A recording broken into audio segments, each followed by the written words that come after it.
मैं सुधीर स्वागत करता हूं आप सभी का आपके अपने चैनल स्कोर मैक्स पर। और आज के सेशन में मैं आपके साथ डिस्कस करने वाला हूं ऑर्गेनाइजेशन की कॉम्पिटिटिव फोर्सेस जो कि उस ऑर्गेनाइजेशन के लिए कंपटीशन को बढ़ाते हैं या उसके कंपटीशन को इफेक्ट करते हैं। तो स्टार्ट करते हैं अपना आज का सेशन।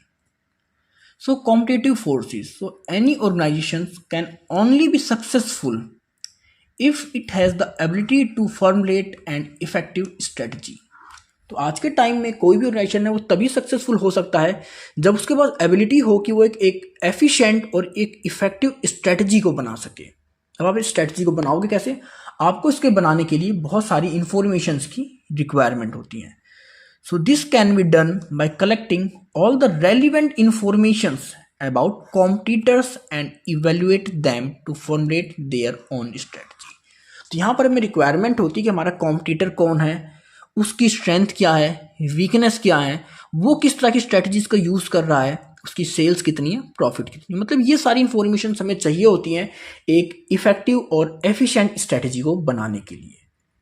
लेकिन आज के टाइम पे आप खुद देखिए, क्योंकि बिजनेस जैसे से बढ़ रहा है, आपका कंपटीशन बढ़ रहा है, कोई भी बिजनेस, कोई भी ऑर्गेनाइजेशन इन इंफॉर्मेशन को पब्लिक के सामने शेयर नहीं करता, क्योंकि उसे पता है कि यही फैक्टर उसके लिए स्ट्रेंथ और वीकनेस होते हैं।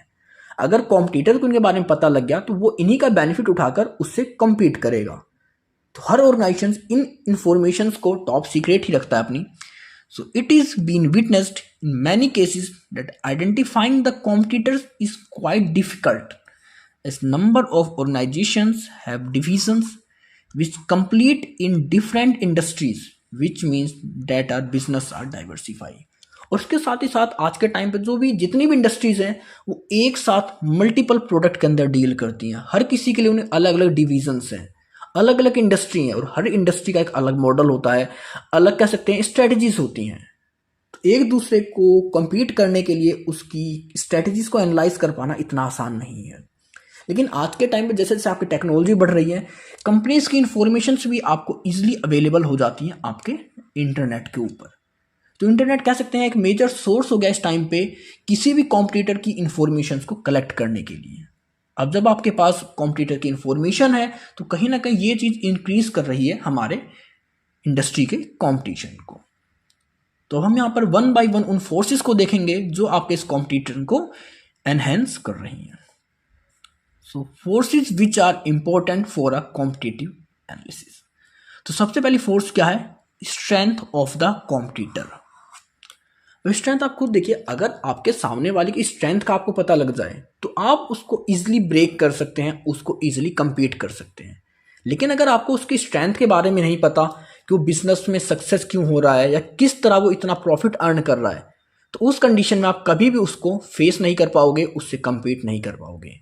तो यही होता है कि जब भी आपको किसी भी इंडस्ट्री के अंदर एंटर करना है तो सबसे पहले आपको अपने कॉम्पिटिटर्स की स्ट्रेंथ और उनकी वीकनेस के बारे में पता होना चाहिए कि उनका बिजनेस मॉडल क्या है, उनके पास कितने रिसोर्सेज हैं, कितने फाइनेंस अवेलेबल हैं, किस टेक्नोलॉजी का यूज़ कर रहे हैं, कस्टमर बेस किस तरह एक्वायर कर रहे हैं, किस तरह की मार्केटिंग का यूज़ कर रहे हैं। मतलब ये सारी चीज़ें उसकी स्ट्रेंथ में हम इंक्लूड कर सकते हैं। लाइक उसके पास रिसोर्सेज बहुत ज़्यादा हैं, उसके पास टेक्नोलॉजी लेटेस्ट है,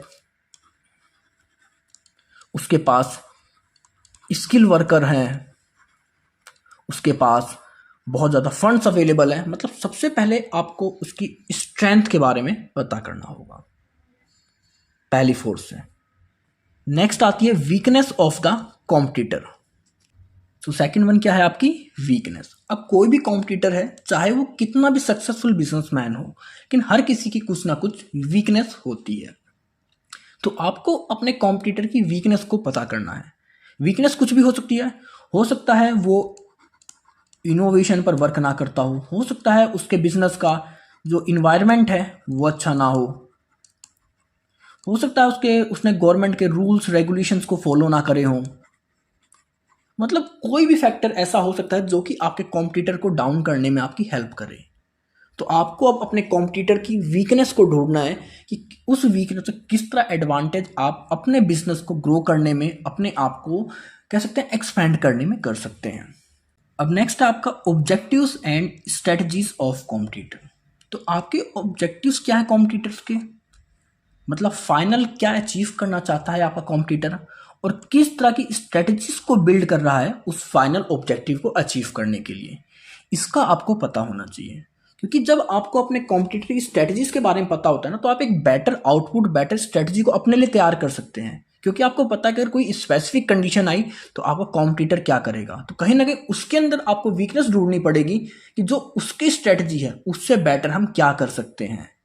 और उसके ऑब्जेक्टिव्स आपको ये बताएंगे कि वो किस तरह के प्रोडक्ट के ऊपर फोकस करेगा। अगर किसी का ऑब्जेक्टिव यही है कि मार्केट शेयर को एक्वायर करना है, तो वहां पर वो कम से कम प्राइस पर प्रोडक्ट को सेल करेगा। लेकिन अगर किसी का ऑब्जेक्टिव ये है कि हाईएस्ट प्रॉफिट अर्निंग करनी है, तो उस कंडीशन में प्रोडक्ट को हाई सेल करेगा। वहां पर आप कम सेल करो, कम प्रॉफिट पर सेल करो, वहां से अपनी मार्केट को एक्वायर करो। मतलब हमारे जो भी कॉम्पिटिटर्स होते हैं उनके ऑब्जेक्टिव्स और स्ट्रेटजीज ही हमारी काफी हेल्प करते हैं हमारे कॉम्पिटिशन को एनालाइज करने में। नेक्स्ट है response of the competitors towards pastel factors. अब जो भी पेस्टल फैक्टर्स हैं, लाइक आपके पॉलिटिकल, आपका इकोनॉमिकल, आपका सोशल, टेक्नोलॉजिकल,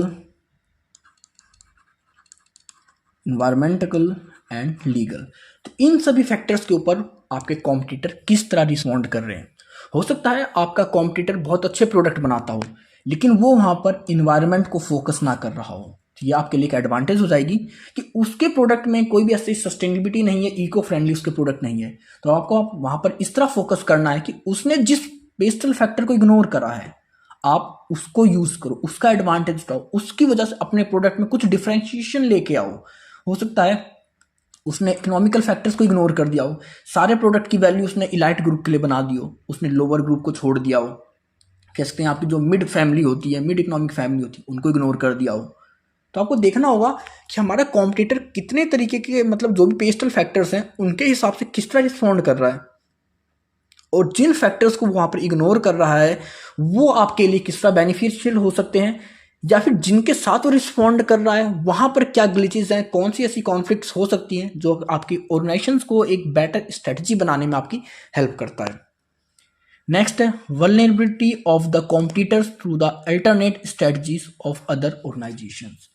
अब अगर कोई दूसरा ऑर्गेनाइजेशन कोई अल्टरनेट स्ट्रेटजी बनाता है, तो उसको आप किस तरह फेस कर पाओगे, उसके सामने आपकी क्या वैल्यू होगी, आपको इसको ही पता होना चाहिए। क्योंकि देखो कॉम्पिटिटर है तो वो कहीं ना कहीं आपसे बेटर दिखने के लिए, आपसे बेटर वर्क के लिए, आपसे बेटर कह सकते हैं सस्टेनेबिलिटी के लिए कुछ ना कुछ काम करता रहेगा।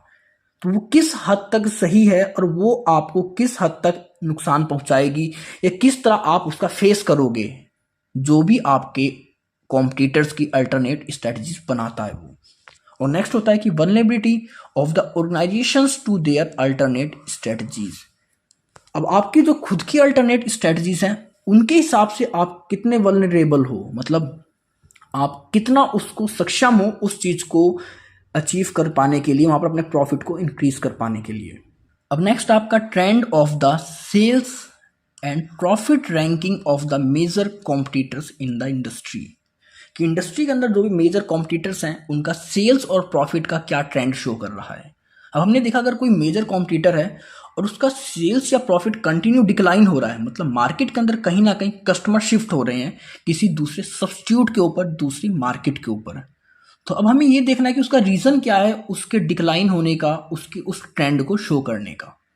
और अगर हमारी सेल्स या प्रॉफिट का ट्रेंड अपवर्ड जा रहा है, इंक्रीज हो रहा है, तो इसका मतलब क्या हमारे लिए कि मतलब कस्टमर अब उस प्रोडक्ट को ज़्यादा परचेज कर रहे हैं, ज़्यादा प्रेफर कर रहे हैं। तो वहाँ पर हमारे लिए एक अपॉर्चुनिटी क्रिएट हमें दिख रही है कि हाँ ये कॉम्पिटिटर इस टाइम पे अच्छा रन कर रहा है, लेकिन डिमांड भी इसकी मार्केट में बढ़ रही है। तो अगर हम भी सेम सेगमेंट में प्रोडक्शन करेंगे, सेम सेगमेंट में अपना बिजनेस को स्टैब्लिश करते हैं, सेम स्ट्रेटजी का यूज़ करते हैं, तो वो हमारे लिए सेल्स और प्रॉफिट दोनों को इंक्रीज कर सकता है। तो हमारे कॉम्पिटिटर्स की कह सकते हैं इन ट्रेंड को देखकर भी अपने काम को हम अपनी स्टडीज को बनाते हैं। और कई बार ये होता है कि अगर हमारे कॉम्पिटिटर की सेल्स डिक्लाइन हो रही है तो ये भी हमारे लिए एक पॉजिटिव फैक्टर होता है। हो सकता है उसकी क्वालिटी से अब कस्टमर सब्स्टिट्यूट ढूंढने लग गए हों, तो वहां पर हमारे पास एक अपॉर्चुनिटी होती है कि हम अपने प्रोडक्ट को अच्छी क्वालिटी के साथ मार्केट में लॉन्च करें। नेक्स्ट है supplier and distributor relationship in the industry, कि इंडस्ट्री के अंदर आपका सप्लायर और डिस्ट्रीब्यूटर के साथ कैसा नेटवर्क है, कैसा रिलेशनशिप है। क्योंकि देखो कस्टमर सप्लायर आपको क्या क्या देगा, आपको रॉ मटेरियल देगा, और डिस्ट्रीब्यूटर क्या करेगा, आपके रॉ प्रोडक्ट को डिस्ट्रीब्यूट करेगा। अब ये दो बहुत इंपॉर्टेंट चेन होती हैं आपके बिजनेस के अंदर, आपके इंडस्ट्री के अंदर। अगर आपको अच्छा रॉ मटेरियल नहीं मिलेगा, अच्छी क्वालिटी का raw material on time on price नहीं मिलेगा, तब आप अच्छे प्रोडक्ट को नहीं बना पाओगे।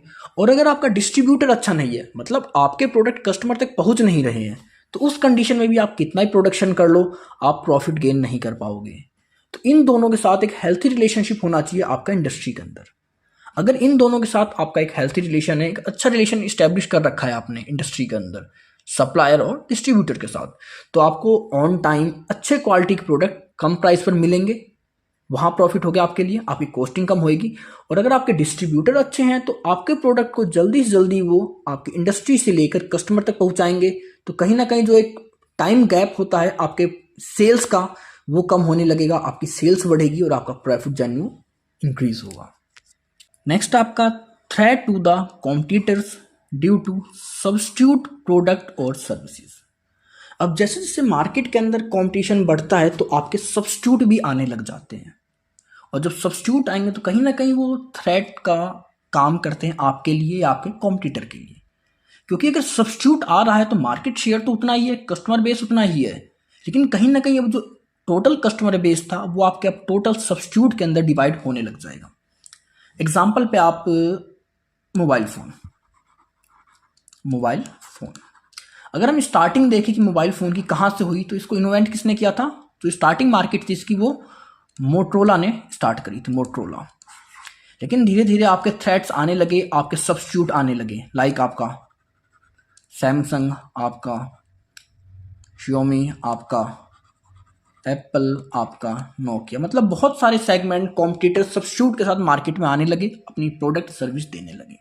अब जैसे जैसे कंपटीशन बढ़ा तो जो पुरानी कंपनी थी उसका मार्केट शेयर, क्योंकि डिमांड उतनी ही थी, अब कहीं ना कहीं उतनी डिमांड में पहले वो अकेला था और अब उसके टाइम में 10 आ चुके हैं, तो उसका मार्केट शेयर धीरे धीरे कम होने लगा और कहीं ना कहीं वो मार्केट सब खत्म हो गया। क्योंकि एक थ्रेट होता है आपके सब्स्टिट्यूट प्रोडक्ट, तो जितने आपके सब्स्टिट्यूट होंगे मार्केट के अंदर आपके सर्विसेज की, चाहे आपके प्रोडक्ट्स के, वो उतना ही कंपटीशन को इंक्रीज करेंगे आपके इंडस्ट्री के। नेक्स्ट है आपका positioning of the product services relative to major competitor, कि आपके प्रोडक्ट की पोजिशनिंग क्या है आपके मेजर कॉम्पिटिटर के सामने। हो सकता है आपका जो मेजर कॉम्पिटिटर है वो 1 kg के प्रोडक्ट को 100 रुपीज़ में दे रहा है और आपने मार्केट में एंटर करी है, तो अब आप 1 kg के प्रोडक्ट को कितने में दोगे, पोजिशनिंग क्या है आपकी, आप उस प्रोडक्ट को किस लेवल पर सेल कर रहे हैं, personal sale, website sale, online sale, या टेलीमार्केटिंग, या होम सर्विस सेल। तो मतलब किस तरह आपने अपने प्रोडक्ट को पोजीशन किया है मार्केट के अंदर कि वो आप अपने मेजर कॉम्पिटिटर को टक्कर दे सको, उससे कंपटीशन कर सको। तो ये भी बहुत रेलिवेंट फैक्टर होता है आपका पोजीशनिंग।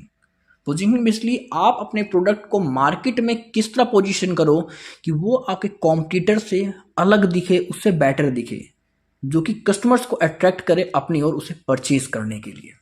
तो पोजीशनिंग भी बहुत ज़्यादा इंपॉर्टेंट रोल प्ले करता है आपके कॉम्पिटिशन में। नेक्स्ट है the status of entry and exit of new and old business organization respectively, कि आपकी इंडस्ट्री के अंदर अगर कोई एंट्री करना चाहता है तो कितने rule regulations and trends, government policies, कितने ऐसे बैरियर्स हो सकते हैं, क्या तरीका है, क्या स्टेटस है आपकी इंडस्ट्री में एंटर होने का। अगर बैरियर कम होंगे, इजी होगा एंट्री स्टेटस, तो वहाँ पर कंपटीशन बढ़ेगा। लेकिन अगर आपकी इंडस्ट्री के अंदर एंटर करना बहुत ज़्यादा डिफिकल्ट है, बहुत ज़्यादा हाई, हमें मशीनरी चाहिए, हमें वहाँ पर कैश चाहिए, हमें वहाँ पर ह्यूमन रिसोर्स चाहिए, तो वहाँ पर बहुत कम लोग ही एंटर करेंगे। इसके साथ ही साथ वहाँ पर एग्जिट का सिस्टम क्या है, एग्जिट करना आसान है। हो सकता है आपने 100 करोड़ की इंडस्ट्री स्टैब्लिश करी, तो वहाँ तो आप इजीली एग्जिट नहीं कर पाओगे। लेकिन अगर आपके पास ऐसा कोई मैकेनिज्म है जहां पर आप इजीली उस इंडस्ट्री को टोटली सेल कर किसी सेकंड पर्सन को उसकी डिमांड ज़्यादा हो, इजीली वहां से निकल सको, तो मार्केट के अंदर, इंडस्ट्री के अंदर आपका एग्जिट और एंट्री का स्टेटस क्या है, उसकी कंडीशन क्या है, उसके कह सकते हैं बैरियर्स क्या है, अपॉर्चुनिटीज क्या है, उसका क्या मेथड है, कितना आसान है आपके लिए। ये भी डिपेंड करता है आपके ऑर्गेनाइजेशंस के कंपटीशन के ऊपर। और नेक्स्ट आपका the key factor resulting in the present competitive position in the industry. उसके साथ ही साथ देखा जाता है कि ऐसे कौन से की फैक्टर्स हैं जो प्रेजेंटली आपके कॉम्पिटिशन की स्टेज को इंक्रीज कर रहे हैं। मार्केट में आपकी पोजीशनिंग क्या है, आपके प्रोडक्ट की प्राइसिंग क्या है, आपकी क्वालिटी क्या है, आपका कस्टमर सेगमेंटेशन क्या है, आपके कह सकते हैं आपका ब्रांड एंडोर्समेंट कैसे कर रहे हो, आप मार्केटिंग कैसे कर रहे हो। मतलब वो सारे फैक्टर्स जो कि प्रेजेंट में आपके कंपटीशन की पोजीशन को इफेक्ट करते हैं, तो वो सारे इसके अंदर इंक्लूड करे जाते हैं। तो ये थे आपके कॉम्पिटिटिव फैक्टर्स, कॉम्पिटिटिव फोर्सेस जो कि इंडस्ट्री के अंदर इफेक्ट करती है आपको। आई होप आपको सारे पॉइंट क्लियर हो गए होंगे। अगर आपको कोई इशू है, कोई डाउट है, तो आप कमेंट सेक्शन में कमेंट करके मुझसे पूछ सकते हैं। और अब आप मुझे मेरे इंस्टाग्राम और टेलीग्राम पर भी फॉलो कर सकते हैं।